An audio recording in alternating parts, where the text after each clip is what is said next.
Avoir une fille alors qu'on voulait un garçon, avoir un garçon alors qu'on voulait une fille, avoir un enfant en mauvaise santé, ne plus pouvoir avoir d'enfant. Oui, parfois on doit faire le deuil de l'enfant que nous n'aurons jamais. Le sujet est tabou parce que l'injonction d'aimer son enfant tel qu'il est rend cet aveu difficile. Et du coup, avec ce podcast, je souhaite vraiment lever le voile sur ce tabou pour qu'enfin chaque parent puisse s'autoriser à vivre les émotions qu'il ressent sans culpabilité.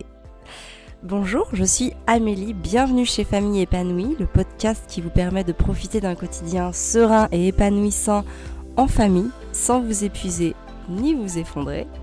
Depuis 2015, j'accompagne les mamans à cultiver leur bien-être grâce à des prises de conscience et à des concepts simples à mettre en place.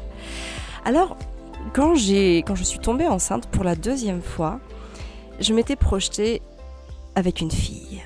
Dès que mon test de grossesse s'est révélé positif, j'ai tout de suite imaginé que j'allais avoir une petite fille.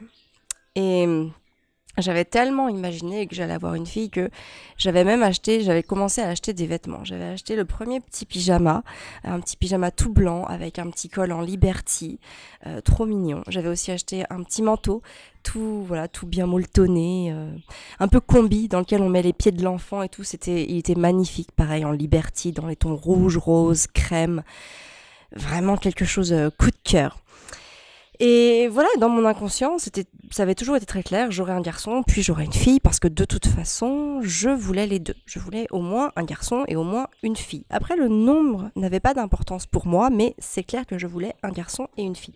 Étant donné que j'avais eu mon garçon en premier, j'étais persuadée d'avoir donc une petite fille en deuxième, et ça aurait été parfait. Du coup, lorsque je suis sortie de ma deuxième... Enfin, quand je suis allée à ma deuxième écho et que l'échographe m'a annoncé que c'était un garçon, j'ai ressenti une énorme déception. Et pourtant, l'écho était parfaite, mon bébé était magnifique et mon bébé était en pleine santé, il se développait tellement bien, mais c'était un garçon. C'était un bébé garçon alors que je m'étais projetée dans une fille et que je rêvais d'avoir une petite fille. D'ailleurs, avec Fabien lui-même souhaitait une fille en premier. Moi, ça n'avait pas d'importance. Le premier, je m'en fichais un petit peu. Comme le troisième, en fait, après avoir eu un garçon puis une fille, le troisième, je m'en serais fichu un petit peu. Mais non, le deuxième, je voulais absolument une fille. Et vraiment, en plus, je portais quelque chose en moi parce qu'il faut savoir que dans notre histoire, moi, je suis l'aînée de 3 garçons. Et Fabien est l'aîné de 2 garçons, enfin de 2 autres garçons. Ils sont 3, il y a 3 garçons. Et chez moi, il y a donc moi plus 3 garçons. Et je sais que mes parents auraient énormément aimé avoir une petite fille en troisième. En troisième garçon à la place de mon dernier petit frère. Et pour le coup, je sais aussi que mes parents, notamment ma maman et même mon papa d'ailleurs, ont dû faire le deuil de cette petite fille, de cette dernière petite fille qu'ils n'ont pas eue. Et c'est exactement pareil pour chez Fabien. Mes beaux-parents auraient énormément aimé avoir une petite fille. Eux-mêmes ont dû faire ce deuil de cet enfant qu'ils n'auront pas, de cette petite fille qu'ils n'ont pas eue. Et en plus de ça, ma belle-mère a dû faire le deuil d'un 4e enfant puisque, suite à des raisons de santé, elle ne pouvait pas donner une 4e fois la vie. Et donc du coup, il y a eu ce double deuil aussi de l'enfant qu'ils n'auront jamais, un 4e enfant et aussi une petite fille. Et donc quelque part, moi, en tout cas nous, Fabien et moi, étant les aînés de nos 2 familles, j'avais aussi à cœur d'offrir une petite fille à nos parents, à mes parents, à moi, et puis aux parents de Fabien. Et donc quelque part, je me sentais pas légitime, je me sentais pas capable d'offrir cette petite fille que finalement tout le monde attendait. Moi, Fabien, mes parents, les parents de Fabien. Et du coup, en sortant de cet écho, je me rappelle, j'étais dans un état d'affrontement émotionnel. Comment est-ce que je pouvais ressentir de la peine et de la frustration alors qu'on venait quand même de m'annoncer un bébé en parfaite santé? J'avais vraiment cette dualité en moi et cette honte et cette culpabilité aussi d'avoir osé être déçue d'avoir un enfant en bonne santé. Parce que l'injonction de se dire oui, mais de toute façon, le principal, c'est qu'il soit en bonne santé, est tellement forte qu'elle nous fait taire nos émotions, nos sentiments, nos ressentis. c'est c'est comme si finalement, en sortant de cette école, j'assumais pas ce deuxième garçon. Et vous savez, je l'assumais tellement pas qu'avec Fabien, on s'est dit, ok, on garde le secret du sexe jusqu'à la naissance. Parce que je voulais pas non plus être confrontée à des remarques. Les remarques, hein, les classiques, hein, l'important c'est qu'il soit en bonne santé, ou oh, ça vous permettra de tenter un petit troisième, hein, mais j'ai envie de dire ça ne regarde que nous. Puis on fait pas un enfant pour avoir tel ou tel sexe, hein, parce qu'on sait que de toute façon c'est la loterie. Donc je voulais pas être confrontée à ça pendant ma deuxième grossesse. Il y avait aussi, vous savez, oh c'est bien, Arthur il sera content d'avoir un petit frère. Voilà, toutes ces réflexions, je ne voulais pas me mettre face à elles. Donc on a fait le choix de dire qu'on ne connaissait pas le sexe, parce qu'on s'est dit de toute façon quand l'enfant sera là, voilà, il sera source d'amour et de bonheur, et donc on ne nous embêtera pas sur le fait que ce soit un deuxième garçon. Et voilà, donc du coup le temps est passé, ma grossesse est passée, je suis allée me faire rembourser le petit manteau que j'avais acheté, et j'ai gardé le pyjama dans l'espoir d'avoir un jour une fille, et puis je m'étais dit au pire, je l'offrirai en cadeau de naissance, hein, ça sera toujours un joli cadeau. Mais voilà, en fait, en avouant en tout cas à personne que c'était un petit garçon que je portais pour la deuxième fois, j'avais la sensation de me protéger, de nous protéger, lui et moi, parce que finalement, ce petit garçon qui grandissait en moi, je l'aimais déjà tout autant que son frère. La question, en fait, elle n'était pas là. J'étais pas triste d'avoir un garçon. Non, j'étais triste de pas avoir une fille. Ce rêve que je porte en moi depuis que je suis toute petite, depuis que je joue à la poupée, c'est de ça en fait que j'étais triste. Ne pas avoir de fille, c'est faire aussi le deuil de cette relation mère-fille que j'avais imaginée depuis toujours, dont je rêvais. Hein.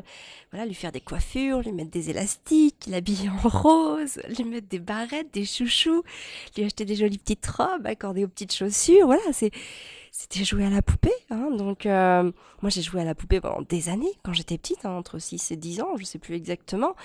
Et aujourd'hui, face à cette deuxième grossesse qui est un deuxième petit garçon, voilà que, quelque part, la vie ne m'offre pas le cadeau que j'attends depuis toujours. Et puis, il y a aussi, dans l'inconscient collectif, hein, avoir un garçon puis une fille, c'est l'idéal. Hein.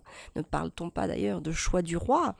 Le choix qui permet vraiment d'exaucer le vœu plus ou moins conscient d'avoir un enfant du même sexe que chacun des partenaires du couple. Donc voilà, il y avait tout ce prisme qui était là, qui était présent pendant cette deuxième grossesse, et donc qui amenait cette dualité en moi. Un jour, j'ai d'ailleurs entendu un truc horrible. En fait, c'était l'ami d'une amie qui venait d'avoir une petite fille après avoir eu un petit garçon quelques années auparavant. Et donc tous les conjoints, les garçons, se sont réunis pour fêter l'arrivée de cette petite fille de leur pote. Et en fait, mon ami m'a raconté qu'ils ont appelé le nouveau papa, l'heureux papa, couille d'or. J'ai trouvé ça horrible en fait, en plus d'être grotesque.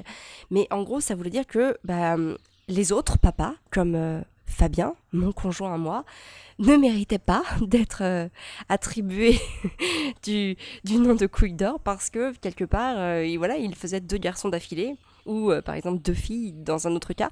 Et donc, ça engendrait quelque part pour moi une notion de moins bien. Et donc, j'étais pas à l'aise avec ça. Comme si le fait d'avoir un deuxième garçon, c'était moins bien. Et je trouvais ça horrible parce que je l'aimais, mon enfant. Et que finalement, à partir du moment où on m'a dit que c'était un petit garçon, je me suis projetée avec ce petit garçon et je voulais pas en changer. Je voulais que ça soit mon petit garçon parce que ça y est, je commençais à nourrir énormément d'amour pour lui.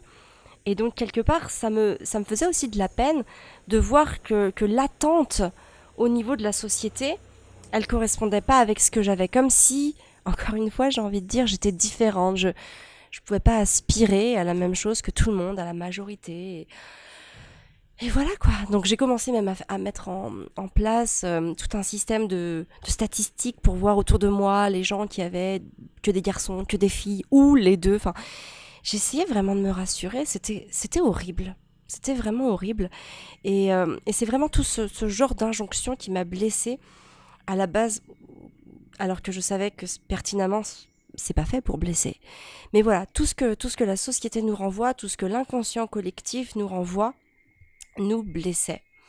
Et puis il y avait aussi à chaque fois que je savais ou que je voyais ou que j'entendais qu'une maman attendait une petite fille, en deuxième notamment après un petit garçon, je pouvais pas m'empêcher de ressentir de l'envie pour elle, pour ce qu'elle vivait.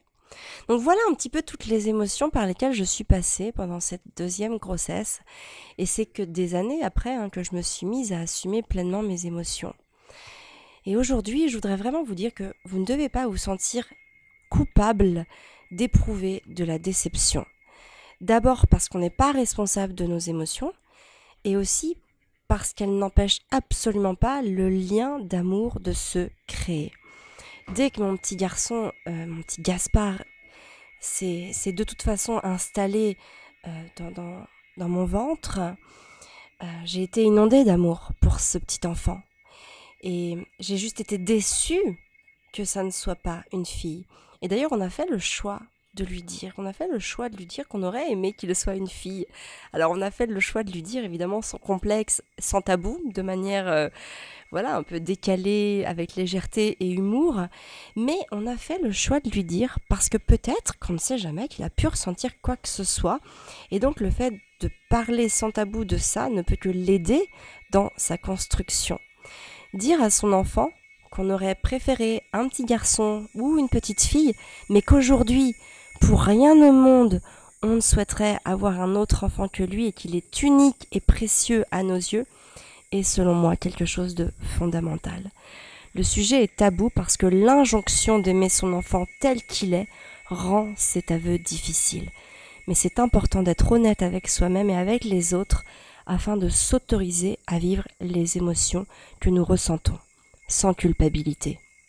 Et de même que parfois, on peut nous annoncer un enfant porteur d'une pathologie, et dans ce cas-là aussi, on peut ressentir de la déception de ne pas avoir un enfant en pleine santé. Et dans ces cas-là aussi, on doit faire le deuil d'un enfant qui se développera dans de bonnes conditions et qui aura peut-être les mêmes relations avec les autres enfants, en tout cas celles que l'on s'attend, d'enfants en bonne santé, qui ont des copains, des copines, et voilà, qui se développent, etc., etc. Et puis parfois aussi, c'est faire le deuil d'un enfant qui ne naîtra jamais, un petit peu comme ma belle-mère. Et c'est ce qui est arrivé aussi, alors de manière un peu plus dramatique, à l'une de mes amies. Elle a toujours dit haut et fort qu'elle ne voulait qu'un seul enfant, et que cet enfant, elle voulait que ce soit une fille. Et un jour, elle est tombée enceinte d'une petite fille. Tout était parfait, formidable, impeccable. Et puis, quand sa fille a eu 5-6 ans, le désir d'avoir un deuxième enfant s'est fait ressentir. Mais très très fort, comme s'il avait été toujours présent. Alors elle a arrêté la pilule. Et puis dès le premier mois, elle n'a pas eu ses règles. Elle a donc fait un test de grossesse qui s'est révélé négatif. Elle a consulté son gynécologue, puis un échographe, mais la réponse était toujours la même, non, elle n'était pas enceinte. Alors pourquoi est-ce qu'elle n'avait pas ses règles ? Elle a fait toute une batterie de tests et d'examens, et c'est alors qu'on lui a découvert une forme de ménopause très précoce, puisqu'elle n'avait même pas 35 ans. Et du coup, ça a été un choc. Ça a été brutal pour elle, parce qu'elle a dû faire le deuil de ce désir de deuxième enfant, qui était alors aussi fort que son désir de premier enfant, tout en devant aussi accueillir sa maladie. Et le pire pour elle dans tout ça, je crois vraiment que c'est que les gens lui disaient qu'elle n'avait pas à se plaindre parce qu'elle avait la fille qu'elle avait toujours voulu avoir. Ça a été très dur pour mon amie, parce que ce désir de deuxième enfant, il était là. Et la joie de la naissance de sa fille ne jouait en rien, ne minimisait en rien l'émotion qu'elle vivait alors. Donc voilà, je crois que c'est très important de lever ce tabou de l'enfant qu'on n'aura pas et d'oser assumer, d'accueillir, de vivre ses émotions, sa déception, sa tristesse. Et puis vous savez, même sans tout ça, il y aura toujours de toute façon un décalage entre l'enfant rêvé, celui avec lequel on va se projeter, par exemple pendant toute une grossesse, et puis l'enfant qui naît, même en dehors du sexe attendu ou de la bonne santé ou de quoi que ce soit.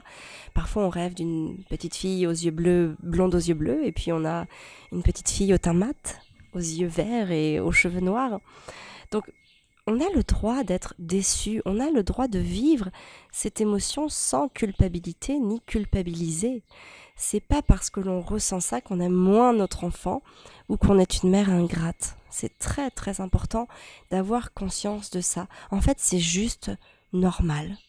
C'est juste normal de parfois avoir une déception entre la projection de ce que l'on s'est fait et de ce qui est réellement. Alors n'hésitez pas à réagir et à laisser avec vos mots, vos témoignages sur ce que vous avez pu vivre par rapport à ça ou pas d'ailleurs. Je vous laisse écrire en commentaire de cette vidéo YouTube ou en commentant le podcast sur la plateforme de podcast que vous utilisez. J'espère en tout cas que ce podcast vous aura fait du bien. Moi je vous donne rendez-vous la semaine prochaine pour un nouvel épisode de podcast. Merci de m'avoir écouté, merci pour votre confiance. Je vous souhaite une très très bonne journée. Surtout, prenez soin de vous et de vos enfants.